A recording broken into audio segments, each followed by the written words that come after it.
Selamat sore, Assalamualaikum warahmatullahi wabarakatuh. Wah, ini sesi ketiga nih hari ini. Jadi sore ini ya, tadi udah ngobrol panjang di belakang sama Kang Rosyid. Rumah Rengganis kedatangan tamu spesial, sejarawan, Alah. kemudian penulis, Alah. pengajar, salah satu pegiat, bukan salah satu, justru yang mendirikan bersama istrinya tadi Mbak Asi yang sudah diwawancara juga di Rumah Ramah. Nah tadi saya sempat kebingungan Kang Rosyid, ngobrol apa ya, karena Kang Rosyid ini banyak banget yang bisa dibahas. Saya juga bingung, Mbak. Saya akan memulai dari, ini kaosnya mencuri perhatian sekali nih. Oh iya, Sekolah Sudah Mala, Sekolah Sudah gerak Mala. bersama untuk menjadi seperti sedia kala. Nah mungkin kita minta pertanggungjawaban dulu. Nah salah sendiri dia pakai kaos yang mencuri perhatian. Itu apa Kang? Sekolah Sudah Mala apa tuh Kang? Ya. Jadi Sekolah Sudah Mala itu salah satu kegiatan di Rumah Ramah. Okay. Kita di Rumah Ramah bikin Sekolah Sudah Mala itu untuk memberikan pendidikan tentang seksualitas dan pencegahan kekerasan seksual. Tapi dengan lokalitas dan dengan keislaman. Awalnya kita pengen bikin sekolah ini kan karena fakta-fakta di lapangan, fakta-fakta secara lokal, ini juga penting untuk kita gali, untuk kita kenalkan, untuk mengenal seksualitas. Jadi jangan seksualitas itu sesuatu yang asing, sesuatu yang jauh, tapi sesuatu yang dekat. Misal kayak Sudah Mala. Sudah Mala ini kan sebenarnya terinspirasi dari Kidung Sudah Mala. Kidung Sudah Mala ini bicara tentang tentang pembebasan manusia ya. Kalau secara semantiknya Sudah Mala itu sudah menyudahi, mengurangi, menghapus. Mala itu bencana, tapi mala ini bencana yang akibat ulah manusia. Jadi di dalam, wah namanya filosofis sekali loh. tidak sefilosofis itu sebenarnya, karena kita cuma ngambil simbolik ya dari kidung itu. Kita di Sekolah Sudah Mala tidak ngajarin manuskrip, tidak ngajarin Kidung Sudah Mala itu sendiri. Tapi kita punya semangat bahwasanya teori besar yang kita dapat, misal seksualitas, kekerasan seksual, itu gimana sih kalau di masyarakat kita? Realitasnya gimana secara masyarakat lokal? kita ini artinya di Cirebon itu Betul. sendiri, dan mengambil dari lokalitas yang sehari-hari kita temui ya. Contohnya gimana tuh Kang Rosyid? Contohnya di Sudah Mala kita kan bicara tentang seksualitas itu dimulai dari diri. Jadi seksualitas itu bukan grand teori, tapi seksualitas itu dimulai dari tubuh kita sendiri. Kemudian kita juga saat bicara mala, saat bicara bencana, kita berarti bicara juga tentang rasa traumatik dari bencana itu ya. Oke. Nah kalau bicara trauma, kita juga sudah berpikir trauma ini adalah trauma individu dan trauma kolektif. Jadi bukan hanya trauma individu ya. Nah di trauma kolektif ini ada banyak trauma lagi. Ada historical trauma, ada trauma tanah, ada macam-macam. Jadi kalau kita nggak tahu masa lalu kita, sebelum kita membaca ingatan kolektif masa lalu kita, boleh kita kasih kopi dulu biar biar nggak ngantuk obrolannya. Nah ini kopi spesial dari Rumah Rengganis kan, long black. Tadi requestnya yang biar bikin melek. Oke. Silahkan. Nah ini menarik Kang Rosyid, karena sejauh yang kita tahu ya, bicara soal pengalaman kolektif tadi, trauma kolektif, dan juga istilah sensualitas itu hari ini tidak banyak yang mencari atau menggali akarnya itu dari sejarah atau dari tradisi lama kita. Apa yang mendasari Kang Rosyid yakin betul bahwa sebenarnya sensualitas ini sudah ada sejak nenek moyang kita, dan kenapa kita tidak mendekatkan itu lagi dan mengambil istilahnya tuh saripati gitu ya. Mengambil hal-hal yang barangkali dekat dengan kita hari ini. Kita di Rumah Ramah yakin ya, maksudnya orang zaman dulu itu apakah mengalami masalah yang sama dengan kita hari ini? Katakanlah bicara masalah kekerasan seksual. Pertanyaannya, apakah zaman dulu tidak ada? Kemudian masalah trauma misalkan, apakah orang zaman dulu juga tidak mengalami trauma? Kami meyakini mereka juga mengalami itu. Karena apa? Mereka manusia yang sama, punya tubuh yang sama, seksualitas yang sama. Dan pasti masalah-masalah yang berkelindan terkait dengan seksualitas juga sama. Mereka juga pasti punya cara bagaimana mereka memahami, menghadapi, dan menyelesaikan masalahnya itu. Jadi kami yakin itu pasti ada, dan saat kami cari memang banyak sekali. Selain dari Kidung Sudamala misalkan. Di Karanganyar, Jawa Tengah ada namanya Candi Suku. Di Candi Suku itu orang zaman sekarang ngomongnya candi porno, Mbak. Oh iya. Candi vulgar karena di situ ada misalkan ada patung, ada relief yang tanda petik menurut orang zaman sekarang tidak senonoh. Ada penis di situ, ada vagina di situ, dan itu sangat realistik digambarkan. Ini padahal candi ini didirikan abad 16 atau abad 15 akhir dari kerajaan Majapahit ya. Tapi bagi saya, kami di Umarama ini menarik. Fakta ini menarik karena sudah zaman itu ya seksualitas dibicarakan. Dan kenapa kita hari ini menabuhkan saat bicara tentang seksualitas? Padahal ini kan bicara tentang tubuh. Dan tubuh itu bukan hanya sensualitas. Makanya sensualitas itu di mana titik di tubuh kita itu saat dipegang itu merasa sensual. Bukan hanya itu, tapi kaitannya juga dengan masalah spiritual.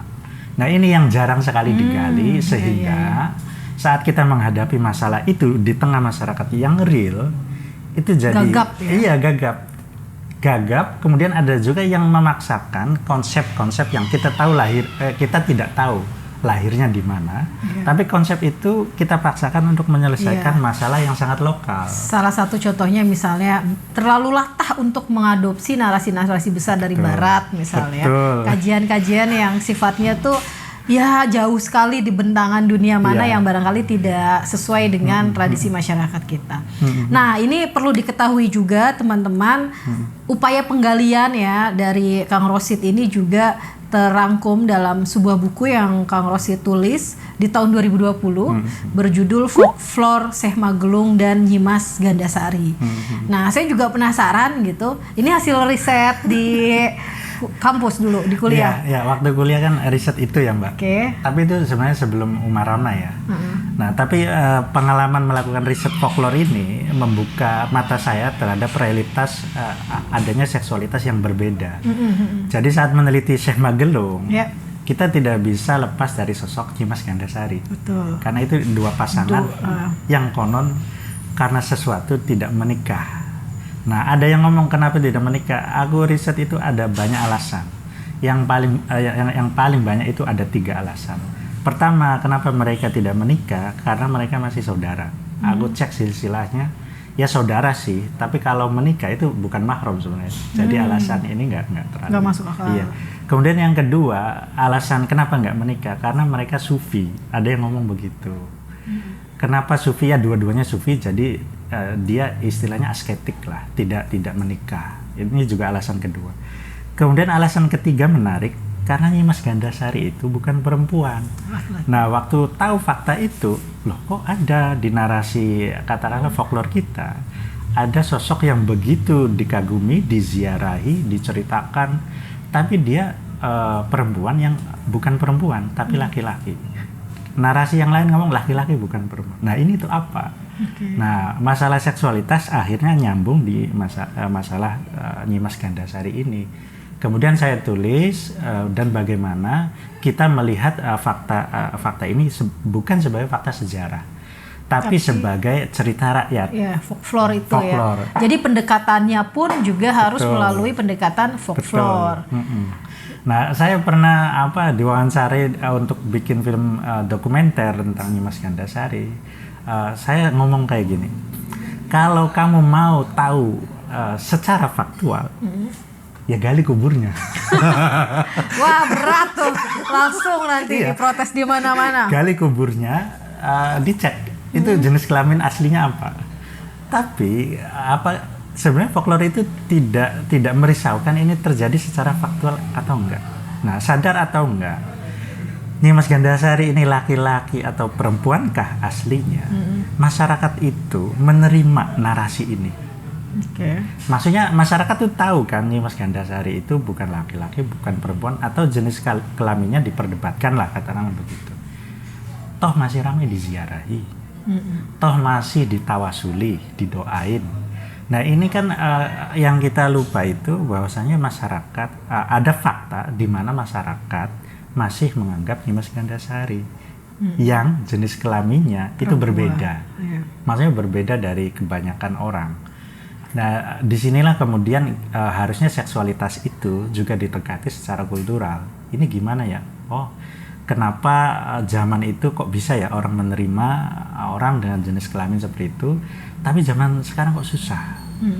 Ada fakta yang lain, misalkan kita mengenal tari Ronggeng Bugis misalkan.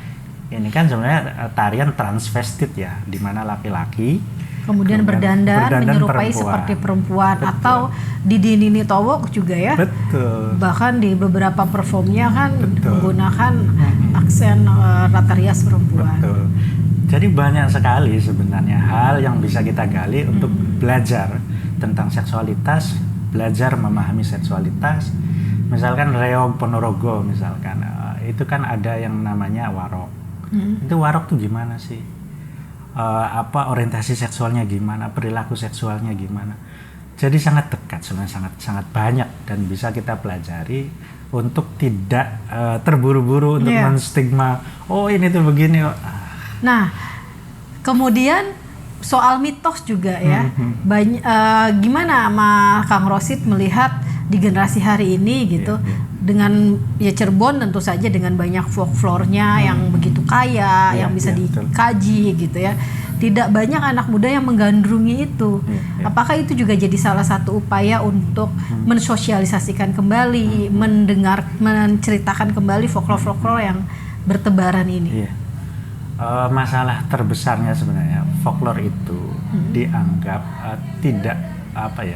tidak benar, tidak betul. Cuma dongeng, pengantar tidur gitu. Waktu kita kecil kan didongengin, misalkan bahu waktu kecil kita didongengin. Aku dari kecil memang didongengin itu, cerita-cerita seperti itu. Tapi yang keliru saat itu kita hadirkan ke meja akademik misalkan, analisanya atau metodologinya pakainya sejarah. Ya, dan juga sebenarnya folklore itu berangkat dari realitas masyarakat saat itu. Betul. Sebenarnya boleh aja pakai metodologinya sejarah, tapi ingat sejarah itu hanya salah satu metodologi untuk membuka data di masa lalu. Banyak sekali metodologi lain, etnografika, antropologika, arkeologika, atau folklore sekalipun. Jadi pandai-pandai kita aja menggunakan metodologi ini untuk membuka yang masa lalu itu ya. Nah kalau materinya atau objek kita riset itu adalah folklore, ya kita perlakukan itu sebagai folklore. Artinya metodologinya pakai folklore. Misal kalau kita pakai sejarah, nanti di folklore itu ada namanya pralogis. Jadi unsur-unsur yang tidak logis, unsur-unsur yang ada mitos itu dipotong. Di-cut, kemudian dipinggirkan. Hanya diambil saripati yang menurut sejarah ini rasional, faktual, dan ada bukti, terutama ada bukti tertulisnya. Nah ini kan susah, apalagi zaman dulu kita banyak tradisi lisan. Iya, tidak termanuskrip ya. Betul, jadi basic kita memang tradisi lisan. Wah, udah jelas balik ke masa lalu. Ayo, silahkan diminum dulu, Kang Rosid. Saya mau kembali ke realitas hari ini, ke masa kini. Kang Rosid dengan Umah Ramah ya. Apa yang menurut Kang Rosid perlu diupayakan ya? Tadi bagaimana bicara soal seksualitas itu udah ada loh dari zaman nenek moyang kita. Kenapa sekarang kita justru tabu untuk membicarakan itu, bahkan tidak masuk dalam kurikulum sekolah ya. Tidak ada, bahkan tadi di pembicaraan saya dengan Mbak Asi juga saya pengennya sih mendorong ini masuk di kurikulum sekolah gitu, karena generasi muda perlu tahu bicara hal-hal yang tidak perlu ini dijadikan hal yang sensitif, hal yang tabu. Nah, kita kembali ke masa kini. Setelah bicara tadi kilas balik masa lalu. Panjang ya. Seru. Gimana tuh, Kang? Iya, jadi kita harus mulai membicarakannya ya. Tentu saja membicarakannya kita bukan berarti bicara porno ya, atau bukan kita. Nah ini kadang yang dianggap keliru ya, kesalahpahamannya adalah ketika memasukkan pendidikan seks di usia sejak dini di sekolah, kemudian dianggapnya itu hal yang vulgar gitu, hal yang porno. Memang awalnya salah memahami apa itu seksualitas. Jadi seksualitas itu dianggap sama dengan hubungan seksual. Padahal bukan itu. Seksualitas itu semua aspek yang berkaitan dengan seksual. Semua aspek yang berkaitan dengan jenis kelamin. Betul. Nah, kalau pemahamannya seperti itu, seksualitas sangat luas dan sangat dalam. Contoh misalkan di Serat Sendini, itu seksualitas itu satu, antara seksualitas dengan spiritualitas itu satu, menyatu. Gimana coba kita memahaminya? Kan susah. Bu Elizabeth tuh emang kemarin saya baru ketemu tuh Kang di Festival Salihara tuh. Membicarakan dan ada buku barunya juga. Masih concern di persoalan itu. Luar biasa. Iya, jadi gimana? Nah, yang sering kali kita kejebak saat bicara seksualitas, kita hanya bicara tubuh dan hasratnya, tidak bicara sesuatu yang lebih kompleks. Aspek manusia kan kompleks ya, ada intelektual, ada spiritual, ada macam-macam. Kenapa kita konstruk sosial ya akhirnya? Kenapa terpaku hanya masalah hubungan seksual? Jangan-jangan kita yang bermasalah pada hari ini. Jangan-jangan pikiran kita yang udah porno sejak awal ya. Betul. Ya kita juga kan dikonstruksi ya, bagaimana misalkan video porno, yang namanya seksualitas itu ya bukan salah masyarakat juga, tapi sudah jadi tugas kita untuk, ayo kalau ini nggak dibicarakan, nanti masalah ke depan muncul, kita nggak ngerti loh caranya. Misal, angka kekerasan seksual semakin hari semakin naik, terjadi di mana-mana, pelakunya orang terdekat, bahkan yang harusnya mengayomi sendiri, ayah kandung. Gurunya sendiri, ustadznya sendiri, di masjid, di pesantren, di sekolah, di mana-mana. Nah ini masalah ini gimana ngadepinnya? Kalau kita nggak mulai terbuka ngomongin ini. Bahkan para korban kekerasan seksual juga masih canggung untuk bicara ya, karena langsung mendapatkan stigma dari masyarakat. Oke, nah Kang Rosid, kalau boleh tahu ya, di Rumah Ramah sendiri gitu, selain tadi program, di soal publikasi hasil-hasil riset cukup intens ya? Iya, kita melakukan riset dari tahun 2019. Kita tidak langsung ingin menerbitkan sesuatu, tapi kita pengen tahu dulu. Walaupun kita sebelumnya udah tahu apa itu seksualitas, apa itu gender, apa itu kekerasan seksual, tapi fakta di lapangan seperti apa, kemudian akar di Nusantara kayak apa, kita belum tahu. Jadi kita riset dulu dari tahun 2019, kita riset. Setelah 3 tahun riset, kemudian kita ingin mulai bicara seksualitas dari diri, tidak dari diri orang lah, atau dari lingkup yang sangat luas, dari diri dulu. Dari diri dulu kita riset, kita diskusi, kemudian kita menemukan titik di mana, oh ya semua pegiat Rumah Ramah itu adalah orang pesantren. Yang juga sebenarnya kasus kekerasan seksual juga banyak terjadi di pesantren. Nah, disitulah kemudian terjadi. Oh di pesantren saya terjadi. Oh di pesantren saya terjadi. Aku jadi mikir, loh kok kayak gini? Jadi ini kita mulai riset di pesantren akhirnya itu lama sebelum ada kasus Beci atau kasus yang di Bandung. Itu udah lama. Tapi karena ini isu sensitif, jadi kita pakainya waktu itu pakai Google Form dengan riset tertutup. Jadi yang isi form itu tidak kita sebarkan, tapi ke orang-orang tertentu yang kita tahu dia adalah alumni pesantren. Mas sering dapat ancaman-ancaman nggak sih Mas? Kalau boleh tahu? Seru juga ya. Kita juga enggak. Karena membuka sebuah hal yang. Saya juga orang pesantren kok. Jadi aku yakin niat kita itu sebenarnya bukan untuk itu ya. Tapi kalau masalah ini tidak kita selesaikan dan nunggu dari negara juga sampai kapan ya? Artinya banyak pihak ini. Jadi untuk sembuh dari trauma kan kita harus ngakuin dulu. Jadi untuk menyelesaikan masalah kita harus akuin dulu ini tuh ada loh masalahnya. Nah kalau masalah ini belum diakui, gimana mau menyelesaikannya? Jadi kita berpikir ya udahlah kita lakukan riset kecil-kecilan gimana. Bener nggak sih pengalamanku tentang seksualitas ini bener nggak sih? Akhirnya riset lah. Wow, hasilnya. Hasil risetnya boleh nanti dipublikasikan boleh. Ya. Nanti diskusi buku di sini. Nah, diskusi buku di Rumah Rengganis. Iya. Oke, Kang Rosid, saya terperangah ya. Tadi karena nyambung nih dari Mbak Asih, terus ke Mas Bondit, sekarang ke Kang Rosid ya. Isunya masih berkelindan dan harapan kami sih semoga makin banyak tumbuh ruang-ruang aman, inklusif seperti ini ya yang dilakukan oleh Umah Rama, dan saya percaya semua bisa ikut berkontribusi sekecil apapun, bahkan sekecil ketika kamu menemukan ada teman atau orang di lingkungan sekitar yang mendapatkan kekerasan seksual, yang itu kemudian mendukung atau meminta dia untuk segera melaporkan. Dan sebenarnya kan satgas di beberapa sekolah, beberapa kampus sudah terbentuk, regulasinya udah ada. Yang penting ada Kang Rosid dan Mbak Asih nih nanti yang mengawal nih. Oke, Kang, closing statement deh untuk teman-teman yang nonton YouTube Rumah Rengganis. Iya.